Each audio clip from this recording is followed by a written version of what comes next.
Net Wealth Investments Limited is licensed to provide general advice. Our podcasts are not tailored to any one financial situation and may contain views of our presenters which may not align with Net Wealth's. The guests, organisation and Net Wealth have an arrangement for their financial products to be available for investment through the Net Wealth platforms, and Net Wealth may receive fees from the guest. More information about Net Wealth can be found on our website, including our financial services guide and disclosure documents. Please seek professional advice before acting.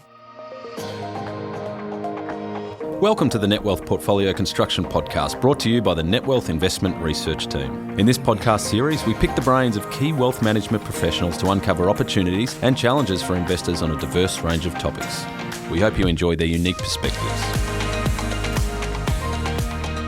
Welcome to the Net Wealth Investment Podcast series. My name is Paul O'Connor and I'm the Head of Investment Management and Research. Today we welcome Brett Lewthwaite from Macquarie Asset Management, who is the Chief Investment Officer and Global Head of Fixed Income for Macquarie based in Sydney. Good morning, Brett, and great to have you as a guest for today's podcast. Thank you, Paul. Great to be here. Really looking forward to today's discussion. The Macquarie Asset Management business is one of the operating divisions of the ASX-listed Macquarie Group. Macquarie is a multidisciplined asset manager, managing assets across fixed income, Australian equities and property. As of September 2021, Macquarie managed over AUD 700 billion globally and around 228 billion in fixed income and currency. The Macquarie Fixed Income team is structured along specialist divisions covering credit, sector rotation, global fixed interest, currency, domestic fixed interest and cash. Macquarie's credit team employs 16 analysts with 2 located in Sydney, 1 in London and the remainder in Philadelphia. Macquarie has 19 additional analysts in Philadelphia covering municipal bonds, private placements, emerging market debt and structured products. The emerging markets debt team of 9 is New York based, with 3 of the team based in Europe. So I would dare say, Brett, there's no shortage of analysts and input across all of the subsectors of fixed income at your disposal there to manage the portfolios. Brett is responsible for Macquarie's fixed income's cash, credit, fixed interest and currency portfolios. His primary investment and portfolio management focus is on global and multi-sector fixed income portfolios, and he's been the lead portfolio manager of the long successful Macquarie Income Opportunities strategy that was launched in 2004. Additionally, Brett serves on the Macquarie Asset Management Public Investments Executive Committee. Prior to his role as Global CIO and Head of Fixed Income, he led the fixed income teams in Sydney and London, becoming a senior credit portfolio manager back in 2004. Brett has more than 25 years of experience in financial services and prior to joining Macquarie in 2003, worked as a portfolio manager at BT Funds Management for 9 years. Brett holds a postgraduate degree in Applied Finance and Investment from the Securities Institute of Australia, as well as a Bachelor of Agricultural Economics from the University of Sydney. There are 9 Macquarie funds on the Netwealth Super and IDPS investment menus, including the Income Opportunities Fund and Dynamic Bond Fund that is managed by the Fixed Income team. So 2022 has finally seen a surge in inflation across developed countries, and I guess the big question now is whether this is structural or more transitory in nature. The argument that inflation is structural is really based on the fact that years of extraordinary monetary policy, including quantitative easing, would eventually lead to inflation, and I guess some could argue this is supported by the recent spikes in GDP growth, both in Australia and offshore. The counter-argument that current inflation is transitory, I guess, is based on the view that supply chain shortages over the last 2 years have driven up costs, in addition to the surge in economic activity since most economies have reopened post the COVID-induced lockdowns. Recently, we've finally seen central banks move to increase the cash rate in response to surging inflation numbers, as evidenced by the RBA, the US Fed Reserve, and even the Reserve Bank of New Zealand, all lifting their cash rates. So in many ways, this should be positively viewed given inflation has been benign for so many years and cash rates have been sitting at all-time historical lows. But with the Ukraine war, China's COVID lockdowns, and the rise of geopolitical tensions globally, will these issues result in slowing global GDP growth that will then naturally bring inflation under control? So I'll be interested, Brett, in discussing your views on these issues and also particularly how an active fixed income manager is positioning portfolios to deal with these challenges.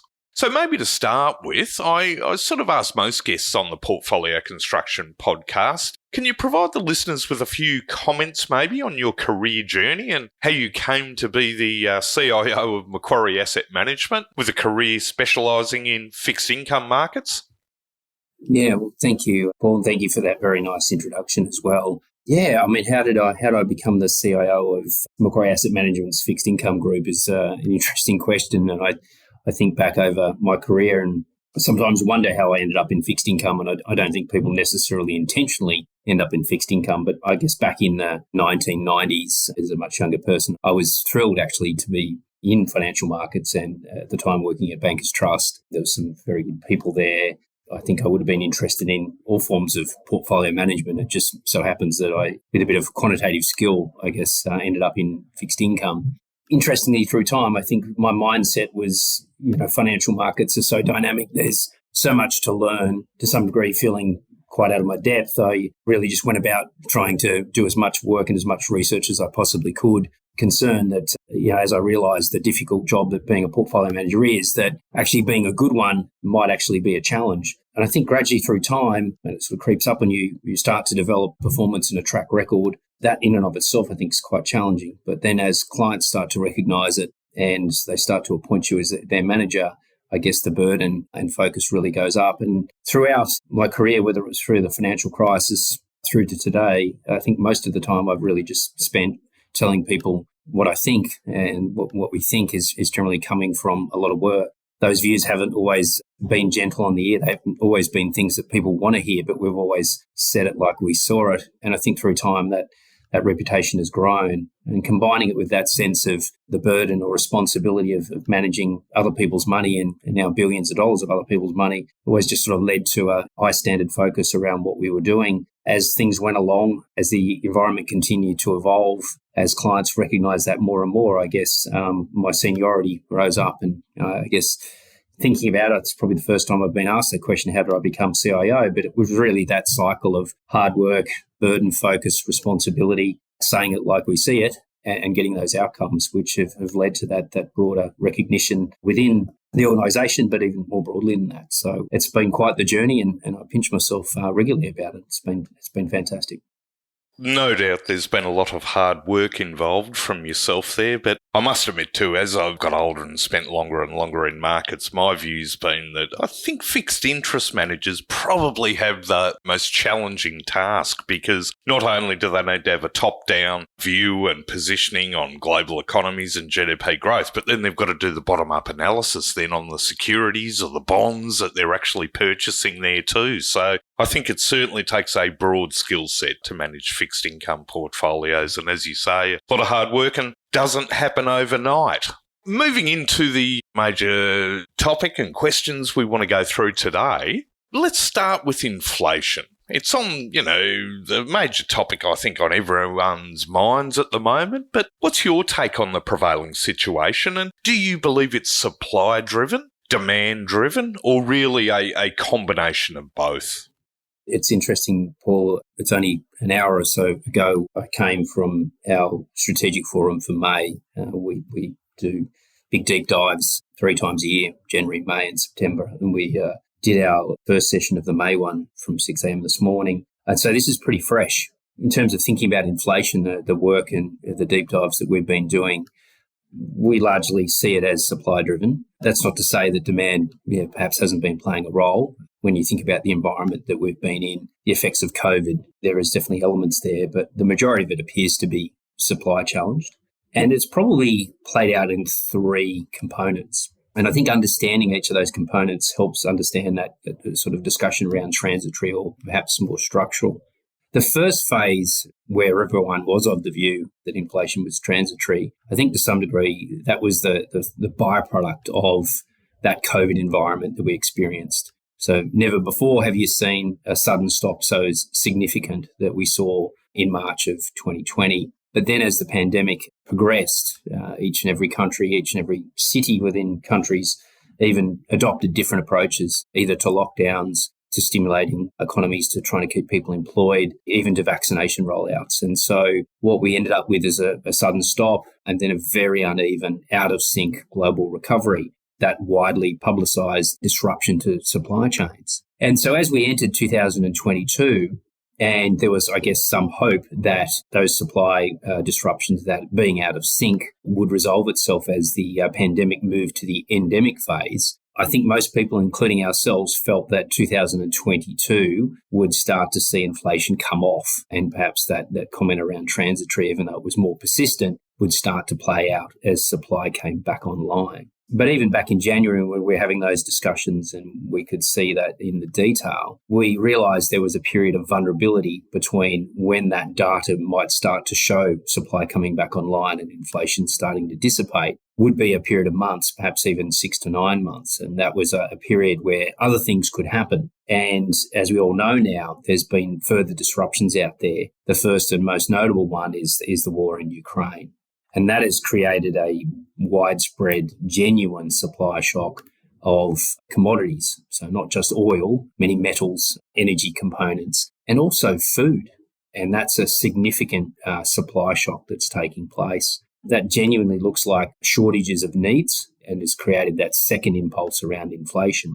And just as we're having this discussion too, our friend COVID has returned to haunt us a little bit further, with China's COVID zero policy leading to further lockdowns in places like Shanghai being a significant port for exports, again, almost doubling down on those supply disruptions that we saw in the first round. And so it's those three things, the one in the middle being the war with Russia and Ukraine and all that Russian energy and Russian Ukrainian, food exports that are really responsible for the inflation pulse that we're experiencing at the moment. And that's kind of how we're seeing it. There's definitely elements in the demand side of things as we recover from COVID, but the real challenge is that we've come from a place where it was very, very difficult to create demand. We've had a pandemic. And whether it's a byproduct, both in terms of the way things have recovered, but also in geopolitics, the byproduct is now this supply shock that we're enduring, creating that inflation pulse and creating a very challenging environment for central banks and perhaps financial markets. It's understandable, and I mean, the surge in both hard and soft commodity prices in recent months has been quite extraordinary, I think, and Australia has been a beneficiary, I guess, out of that as well, due to the tragedy of what's going on in the Ukraine at the moment. But interesting comments you make there, Brett.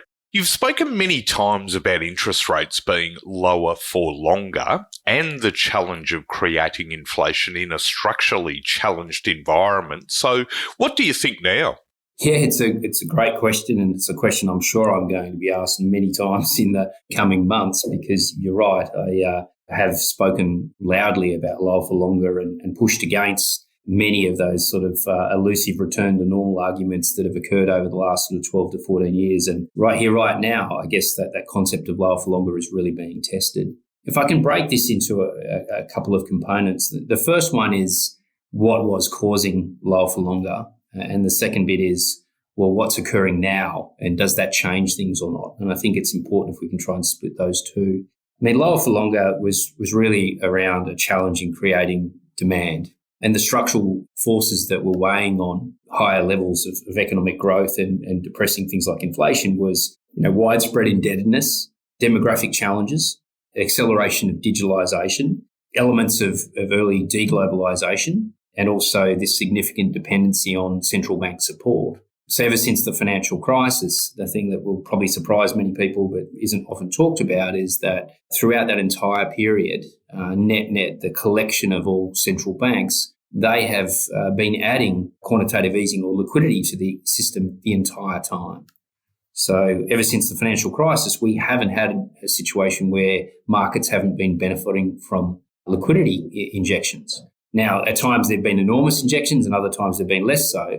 But that ongoing need for liquidity support and also the suppression of the cost of capital, taking interest rates down low, was all a function of this challenge of trying to create growth in what was a very indebted world, and still is, and a world that was changing significantly with things like digitalisation. And so if we look at all those things now and we look at them post the pandemic, almost all of them are now worse, far worse, and getting worse almost every day. So indebtedness is worse. Dependencies on very low rates and quantitative easing is still all out there, perhaps even more so given that we've had another 2 years of super liquidity injections. The demographic situation hasn't really evolved too much. And obviously here we are, not even in the same room, recording a podcast. And we all know the benefits of digitalisation and what's sweeping through on that front. And so in many ways, when you look at the forces that were creating lower for longer, they haven't changed. And as I like to remind people, they're big things. They do weigh on the environment. And no, some magical fairy hasn't come along and cured them. And so they're still with us. And I believe at some point in time, they'll continue to exert their influence. But the second part of this is that what's now occurring is shocks are always unexpected, but there's this supply shock that is now rolling through that is really challenging that environment. When you think about the prior question and how we said, well, why are we having a supply shock? It is a lack of needs that is now apparent, predominantly due to the war in Ukraine. So an energy shortage, an input shortage of important metals, perhaps more concerningly, a lack of food. So we're seeing a number of countries ban exports of things that they believe might be better left kept at home. And so it's how these two worlds are colliding that I think will really sort of help us understand the outlook for inflation, but also interest rates. And I think it's early in that phase. I think it's challenging in the sense that in the past, central banks were always dealing with shocks to demand or slumps in demand. And so they could react to that by either cutting interest rates towards zero, or they could provide more and more liquidity. In this instance, it is a lack of supply of needs that is the problem, or a supply shock.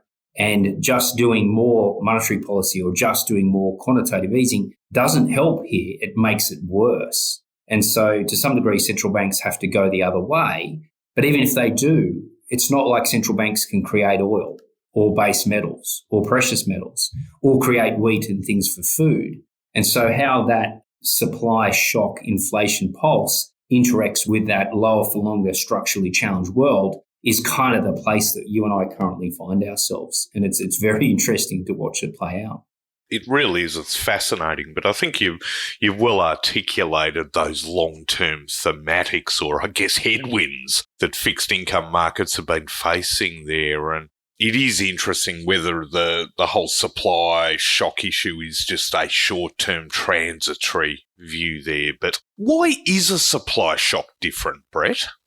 I guess to some degree, the example with the war with Russia and Ukraine is a great example. It is a shortage of needs leading to price increases, and those price increases then become input costs that are generally passed on. And so the high cost of living becomes a challenge.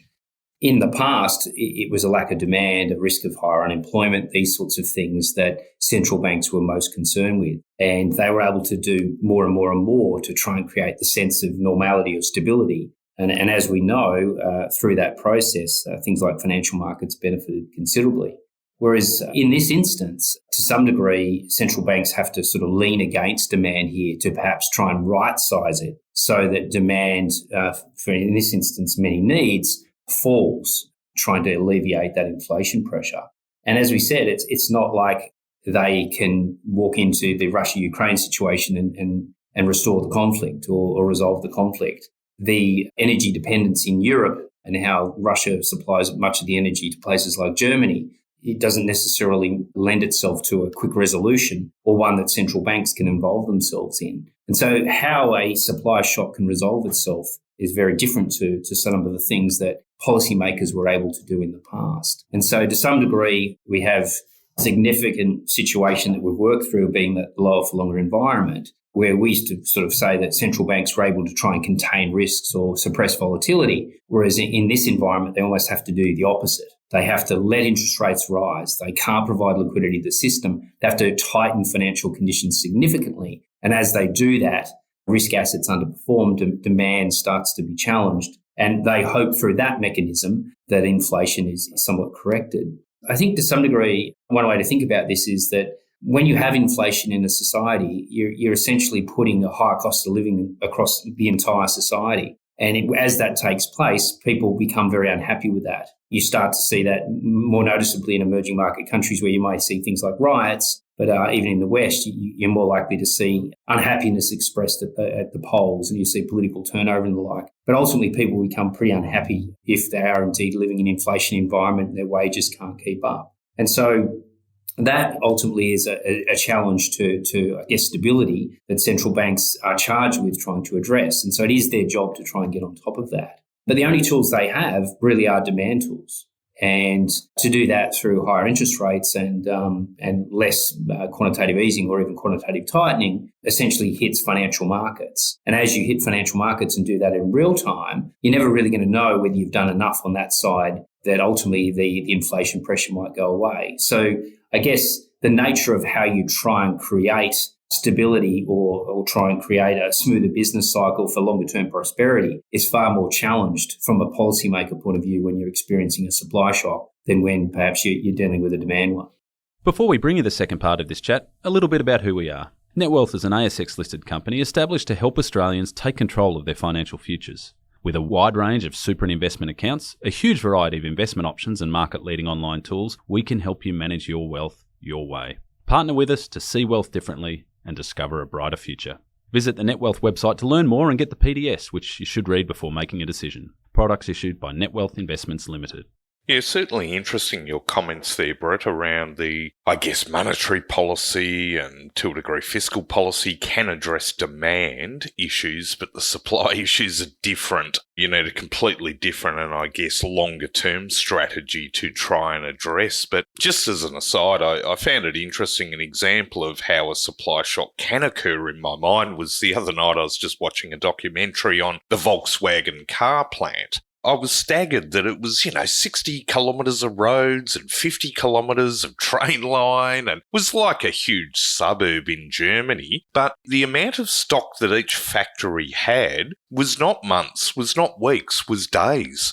And the supply was coming from 4 points of the planet. So any slight issue in terms of supply to that factory, they're going to slow down and have to stop building cars. That really is a relevant example of how a supply shock can occur, in my mind anyway. So, yeah, I found that interesting as they're trying to run these companies in a more streamlined manner and not have a lot of inventory sitting on the shelves and logistic warehouses and what have you. It's sort of made the risks of a supply shock greater, the way those companies have been trying to be run efficiently. Now, with Australian GDP growth expected to be around 3.7% this year, most people would think the economy's performing well and recovering well, but I guess this is a little counter to what your comments have been. So what are your thoughts there on the outlook there for Aussie GDP and where it can move? Yeah, it's interesting, and I think the Australian economy has been performing quite well, and I think many of the global economies haven't been performing too badly at all, actually. And to some degree, that's part of coming out of or recovering from the COVID lockdowns and the like. So I think that recovery is still there. I think it creates the appearance that things are going quite a lot better than perhaps they are. But I think it's also interesting, like what I've noticed in a lot of commentary around the current environment is that people are debating the inflation situation. Is it transitory? Is it structural? I told you so. This monetary policy thing would end up in this situation. There's all this kind of discussion. And then there's this sense that, is demand going well? And there's fascination with understanding the impact on the economy. And I sort of scratch my head a little bit at that point, because when I think about the economy over the last, ever since the financial crisis, the macro cycle really hasn't mattered that much. I think it was somewhat convenient not to be too concerned because everyone learnt that when central banks were there doing quantitative easing, everyone knows what everyone knows, that, ultimately when they're there, asset prices go up. And the amount of times where they tried to walk away but had to stop and then turn around and go back to it almost became a dependency in the system. And I guess what I'm trying to highlight here is that the economy hasn't really mattered to financial markets for a long time. And to now be focusing on that and saying, look, I think demand's holding up, and a lot of the demand indicators that are holding up are either ones coming out of the COVID lockdowns and things, or they're a bit backward looking. they kind of missed the point. It's like the thing that really thrived in the last sort of 12 to 15 years were financial markets, financialisation, all that liquidity, trillions and trillions of dollars, all that, next to zero cost of borrowing, what has occurred there. And the world that we're talking about now is one with a supply shock and perhaps more persistent inflation as, the supply of needs like energy and food are difficult to restore, that we have an inflation environment that central banks need to respond to. And to do that, they have to take the cost of capital up. They can't provide that liquidity anymore. And it's those dependencies that have been built into financial markets that will matter more from here. So the more that central banks hike, the more that they quantitatively tighten, then all those wonderful behaviours that led to the high asset prices and those beautiful upward markets and even some of the crazy things out there in terms of the asset valuations, the more they correct. And it's through that sense where the financial markets are more likely to start to impact on the economy, not the other way around. And so what I would say is there's a timing issue to this, but I would be focused more on financial market conditions, what's happening to risk asset prices, what that might then be doing to decision-making within companies in terms of addressing to what looks like a softer environment or a stagflationary environment, which is one where growth is more challenged and you are experiencing inflation as the right way to be thinking about how financial markets might perform looking forward. I must admit there, Brett, many times in recent years I've started to think that, will we ever see a deep recession again? Or will just central banks continue to step in? And it's interesting the comments that financial markets have just started to ignore the economic cycle. And I do wonder when one day it will have to play out and they will have to revert back to actual financial markets. But I think it'll depend on central banks and how they move forward and if they continue extraordinary monetary policy every time an economy slows. So how do you see all of this playing out? I mean, will central banks hike rates like markets have priced in? And if so, what will be the likely impacts? It's interesting, and I think you make a really good point there, is that financial markets have already priced in quite a lot of aggressive tightening, most notably here in Australia. I mean, Australia doesn't have the inflation challenges that places like the United States has, well, not yet anyway. There's at least a lag there. And obviously we know that our system is very different. Many mortgages in Australia are floating rate. We know that the RBA in the last cycle 12 years ago didn't even get to hike. So, in terms of perhaps seeing cash rates up north of 2.5% or 3%, things that we haven't seen for a very long time, feels quite aggressive. And even the Federal Reserve getting to where they might have to seems like a pretty big step forward. And I guess why that's occurring is because those inflation numbers that are coming through as a function of COVID, as a function of supply shortages to do with the war, and now China lockdowns, and that persistency of it all does, on paper, require a pretty significant reaction from central banks. Like if inflation's running at 5 or 8%, then what are cash rates doing down at 1%? So financial markets have sort of said, well, look, we can see where this will be the case. They're kind of probably looking at the economy saying, gee, the economy's withstanding this quite well. But I think there's that other element that I touched on there is that, the thing that's most likely to be impacted is financial markets. And it will be then how financial markets affect the economy that we have to watch. And so when I look at it at the moment, I ask myself, if indeed central banks are able to get interest rate hikes up to sort of 2.5% or 3%, then I do think financial markets, which have become quite used to zero rates and used to quantitative easing, not quantitative tightening, will have a fairly challenged time. And so the question I think we're all asking ourselves is, how much damage to demand or correction in financial markets might that occur? Will central banks have to do more to perhaps get on top of inflation? And how do you sort of sequence that with stickier inflation that's unlikely to improve, growth that's a bit of a lagging indicator, and financial markets that are more likely to price this real term?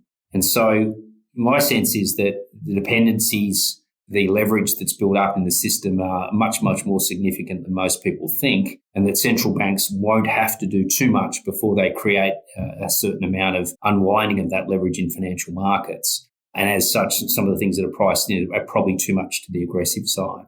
I think there's also this other side where many participants are used to having what they call, the central bank put in there. At a certain point, central banks come back and help, and people are looking to buy the dip. I think this time around, we have to be cautious around how quickly that might occur. If indeed they turn around too quickly and they think, oh, hang on a sec, we've created a problem in financial markets and that's going to hurt the economy, and ultimately we've gone from having a supply shock to a problem with growth, they might turn around and find the inflation problem that we're dealing with hasn't actually gone away. And so what I think that means is that whilst I don't think central banks can probably do as much as the market is currently forecasting, I do think that they have to head in that direction. And they probably have to be more tolerant of financial market volatility than people think.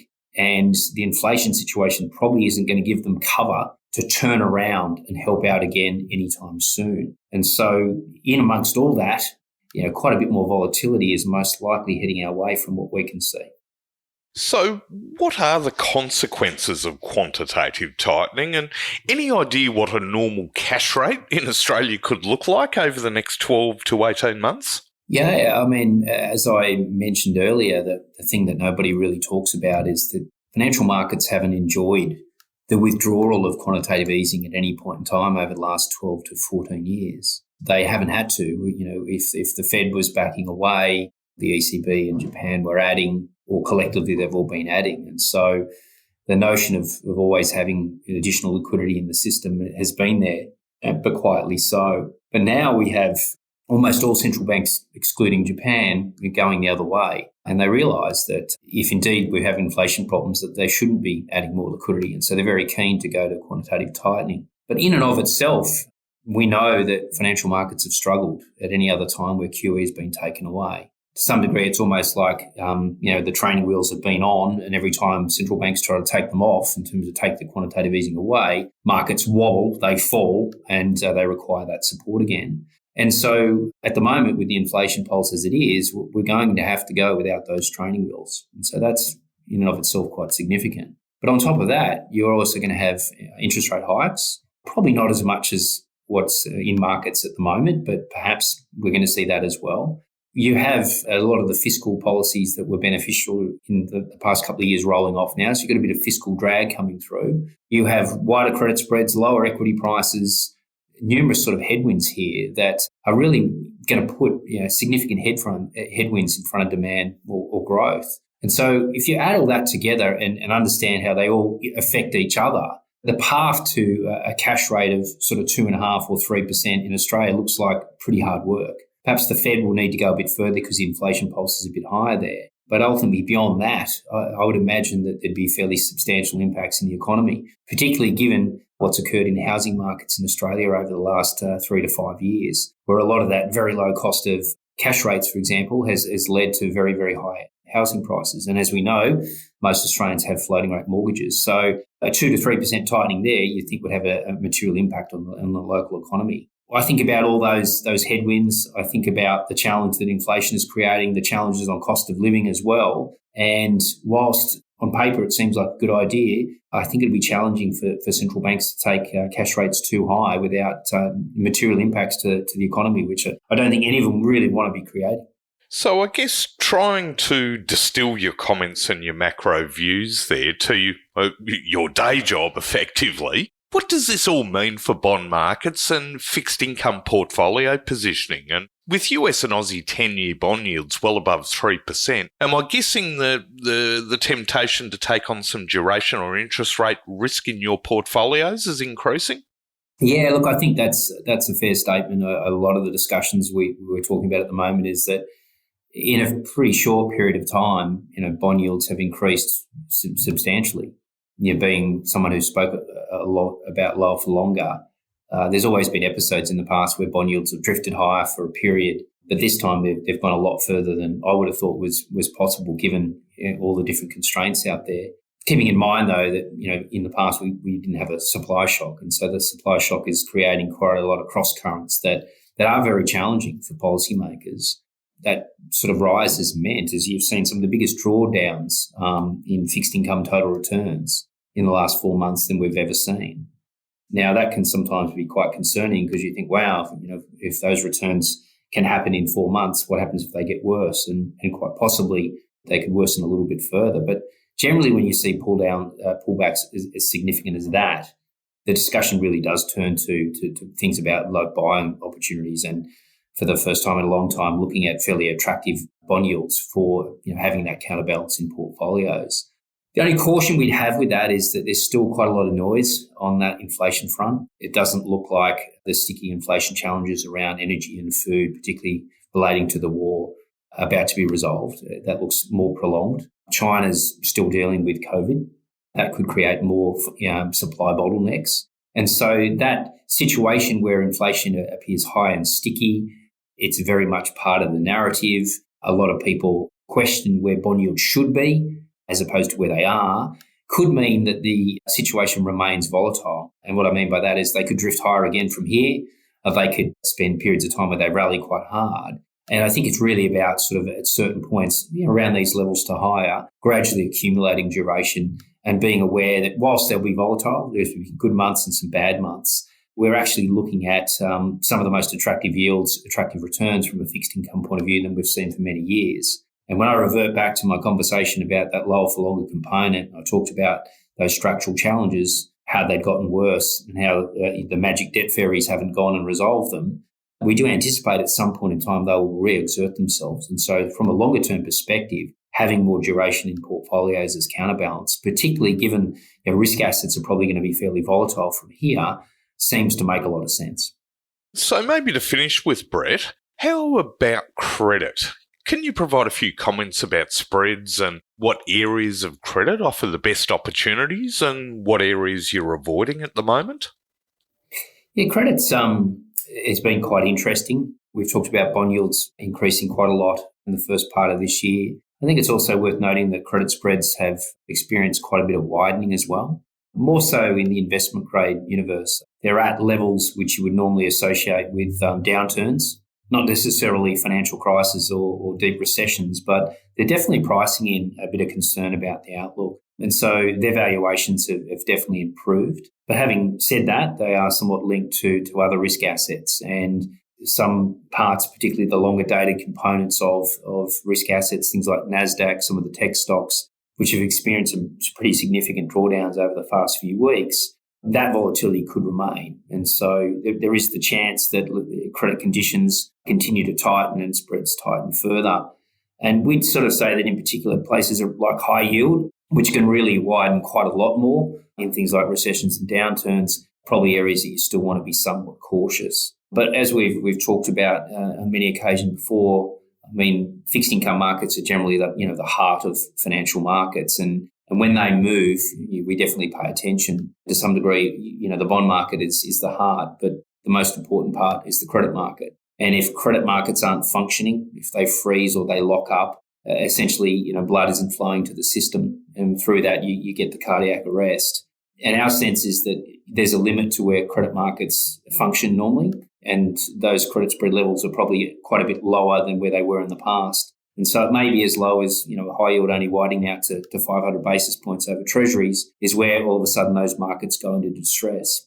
Now, if credit doesn't flow, growth is very, very challenged. And if credit's not flowing, you risk things like financial crises and massive deleveraging. And so it would be very interesting to see the central bank function at that point of time. And so to some degree on credit, we're becoming more constructive, but we sort of think that given the inflation pulse that's in the system, given some of the volatility we can see coming down the pipe, perhaps we're looking for signs of credit to start to get a bit more distressed and realising that policymakers won't necessarily enjoy that and probably start to lessen their rhetoric about the outlook there. And it might be that time where we start to accumulate a little bit more. So for the time being, warming to it, but think there's potentially a little bit more downside. But from there, you've got higher bond yields, wider credit spreads, and perhaps some very encouraging returns from a fixed income perspective, which would be quite enjoyable given the very low yield environment we've been in for some time. On that note, we'll bring the podcast to a conclusion. Thank you very much, Brett, for participating in the podcast today. I've found your insights really fascinating. I mean, your comments on inflation probably being more supply-driven than demand-driven, I guess the inadequacy of central bank policies, where monetary policy typically has a bigger impact on demand issues than supply issues. Really been fascinating, and it's caused me to think a lot deeper there about fixed interest positioning. And then finally, your comments there around the more attractive yields currently available in fixed income markets. So there is a positive lining, even though we do have a lot of challenges to get over there that I think are well summarised by your 5 Ds that you mentioned earlier around debt and dependencies and demographics and digitalisation and deglobalisation. So thank you, Brett. It's been an enjoyable discussion with you, and we really do appreciate your time and you joining us on the podcast today. Thank you, Paul. Appreciate it. Enjoyed myself a lot. Thank you. Excellent. And to the listeners, thank you very much for joining us today. And I'll look forward to you joining us on the next instalment of the Net Wealth Portfolio Construction podcast series. Thanks for listening to this episode of the Net Wealth Portfolio Construction podcast series. For more episodes and to subscribe to our series, visit our website www.netwealth.com.au or visit the iTunes Store or Spotify. We hope you can tune into our next episode.